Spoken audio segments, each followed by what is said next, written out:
Hi, I'm Jared Bentley, and you are watching the Week in Review right here on JohnsonCityPress.com.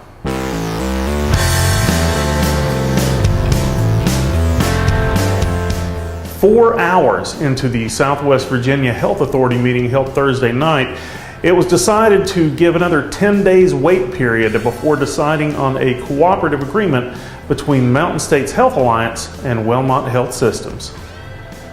If approved, the Virginia Commissioner of Health would then make the ultimate decision on the merger. Southwest Virginia Health Authority Chairman Terry Kilgore said the authority was missing information from the Federal Trade Commission and he wanted to wait to make a decision until all of it was submitted.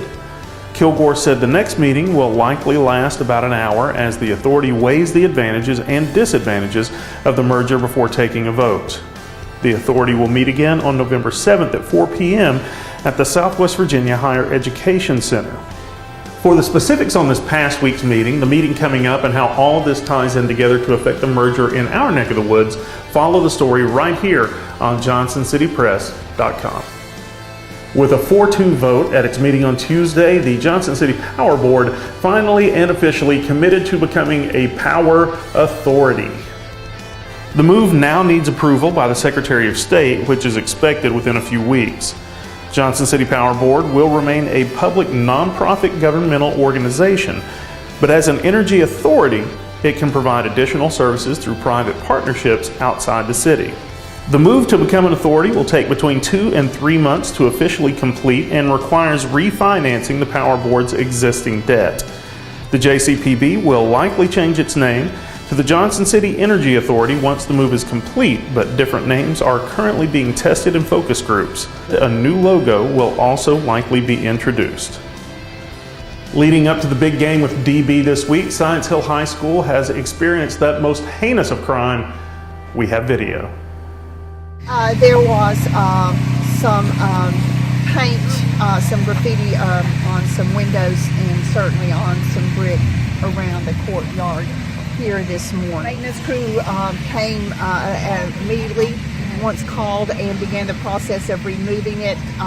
It was removed first from the glass on the windows, and then they began the process of removing it from the police. The Johnson City Police Department is working with the school administration right now. We have security cameras here in the courtyard, 24-hour cameras. So we're in the process of reviewing those for information. We have no evidence to tie it to anything about tonight's football game. Obviously, it's vandalism to the school.